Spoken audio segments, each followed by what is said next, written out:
Hello, welcome back. This is Calculus by Dr. Oz. Today we're going to find the area of a polar region. We have three sub-questions as you see. But before we get started, please have your graphing calculator ready and put it in the polar form because the very first part of the solution requires you to sketch the graph of the given polar equation accurately, so that we can actually take a look at the inner loop of r equals 2 minus 4 cosine theta, or inner loop of 4 minus 6 sine theta.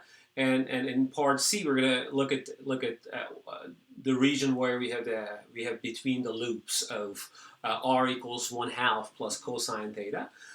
Please have your unit circle ready because we're going to use the unit circle time to time.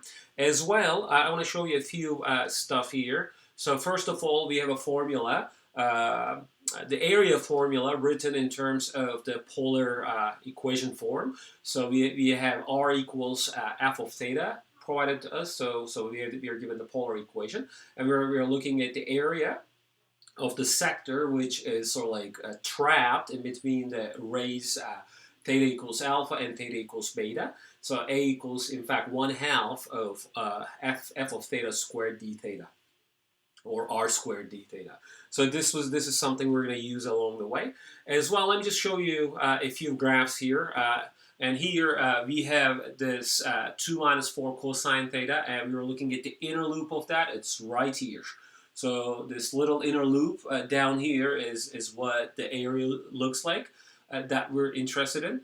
And for that purpose, please have your table of sample values of r and theta and see what kind of like points, what kind of lower limit, upper limit you should consider. I'll explain those in the video, but this is something that I'm just trying to give you some heads up. And for the second part, we have another inner loop of the graph of r equals 4 minus 6 sine theta. And finally, we are given this part. So essentially, we're looking at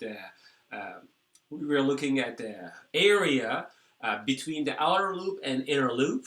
So you will see what this corresponds to. But again, I'm just giving you a heads up at this moment. And anyway, so you have, please have your graphing calculator ready and put it in the polar form. Have your unit circle somewhere with you, and let's get started. All right, let's look at part A. So we're going to find the area of the inner loop of r equals 2 minus 4 cosine theta. Well, first off, we have to graph 2 minus 4 cosine theta to see what the inner loop looks like. And at this moment, please have your TI-84 ready and put it in the polar form and start plotting 2 minus 4 cosine theta and figure out what the inner loop looks like. Okay, so that's the first part of this question. And I have already, by the way, pause the video, please do it. And I have done it right here. Okay, so I have r equals 2 minus 4 cosine theta. And the inner loop mentioned in this problem here is this one. Okay, so now the question is like, how do you determine alpha and beta in the statement of the area formulation? Let's just go back to that real quick, because the area should be in the region that gives us the area should be swept from theta equals alpha and theta equals beta. Okay, from theta equals alpha to theta equals beta. So, and then you should have the curve here, and then once you sweep this through all the way to theta equals beta, you should have the area covered. So going back to this problem here, so starting from the, let's say, origin, what theta values I should go, so that when I like rotate this ray all the way from 0 to another angle, or maybe starting from alpha, not necessarily 0. So theta equals alpha going all the way to theta equals beta. So how do you cover this shaded region right here? Okay, so that requires some sort of like an analysis, like making a table, in fact, here, like the way we did in other examples. So why don't you go ahead and then put theta here and r here, and then check for certain theta values to see where we start on the curve and how the orientation works, and eventually we should probably get some part of that blue curve giving us hopefully the area between the curve and the corresponding theta equals alpha and theta equals beta rays. Okay. All right, so let's start with theta equals 0 to see where we start on the curve. Okay. For theta equals 0, we have 2 minus 4 cosine 0, and cosine 0 is equal to 1. Okay, so that takes you to r equals -2.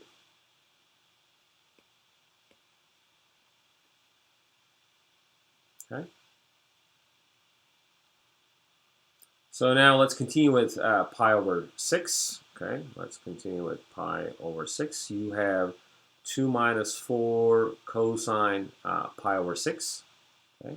Pi over 6 is radical 3 over 2. You can go ahead and check it from the unit circle or your calculator. So you should be able to have 2 minus 2 radical 3. And 2 minus 2 radical 3, if you look at the decimal version of that, that's a minus number. So what is going on here? Let me just move this a little bit. So what's going on here? Let me just clean this up. So you start from theta equals 0, okay, and then you ended up having -2. So that means on this ray,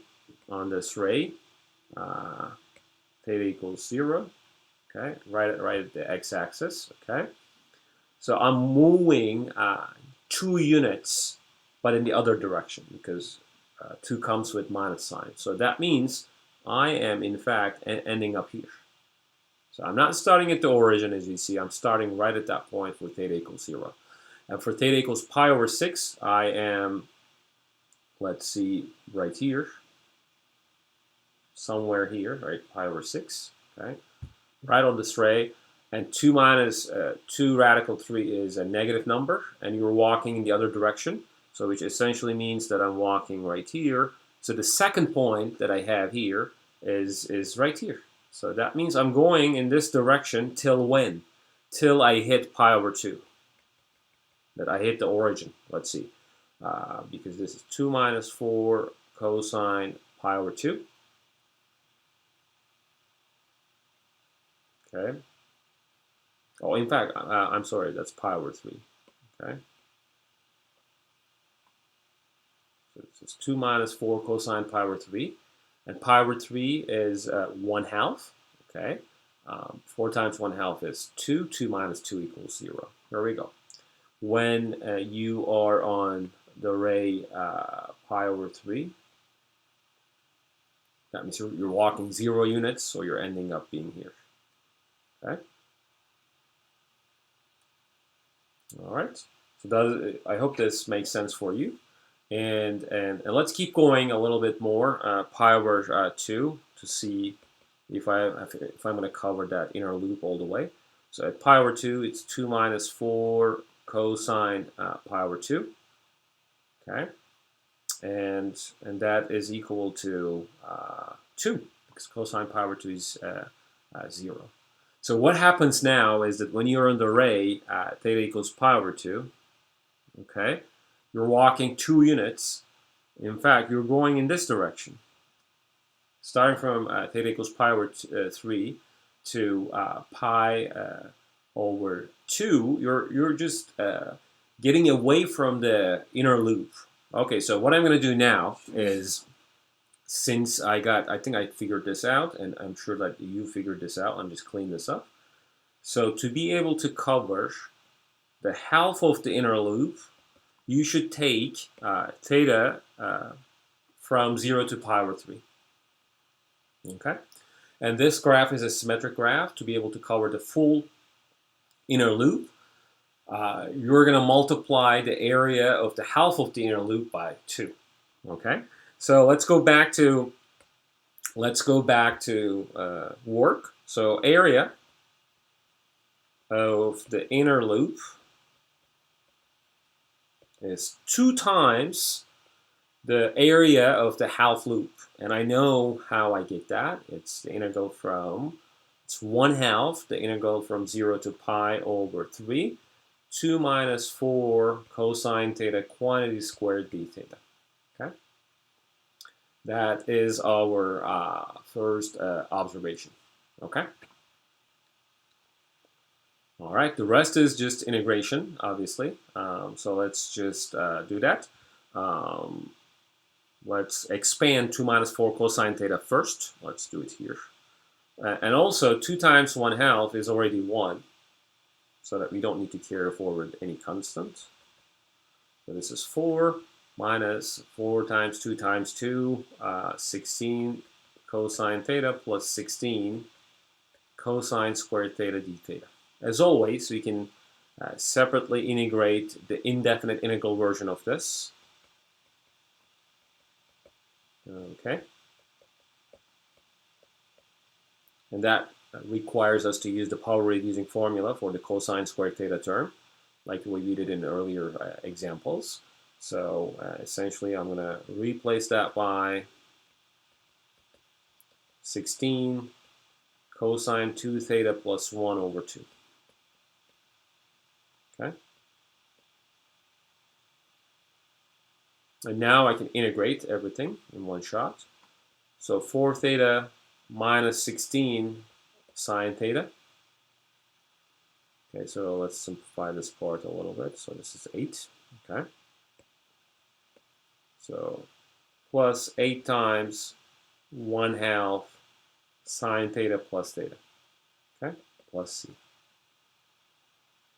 Okay.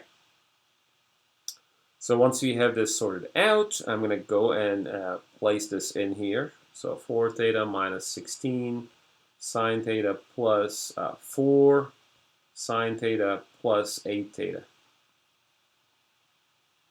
Okay. And the limits of the integral would be 0 and pi over 3, and I don't need this part. So while I erase this part, why don't you go ahead and then start plugging in upper limit and lower limit. Okay. Pi over 3, so 4 pi over 3 minus 16 sine pi over 3 plus 4 sine pi over 3 plus 8 pi over 3 minus,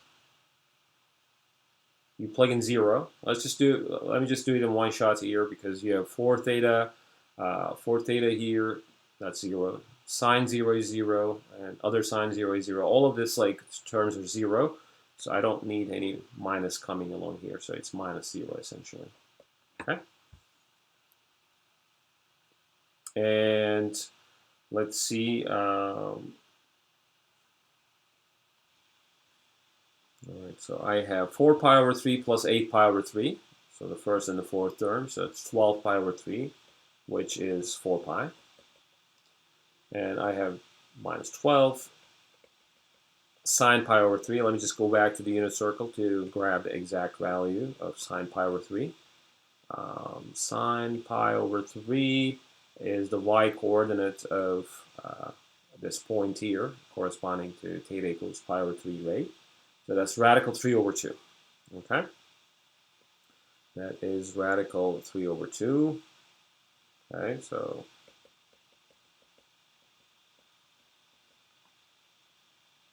all right, so this is 4 pi minus 6 radical 3.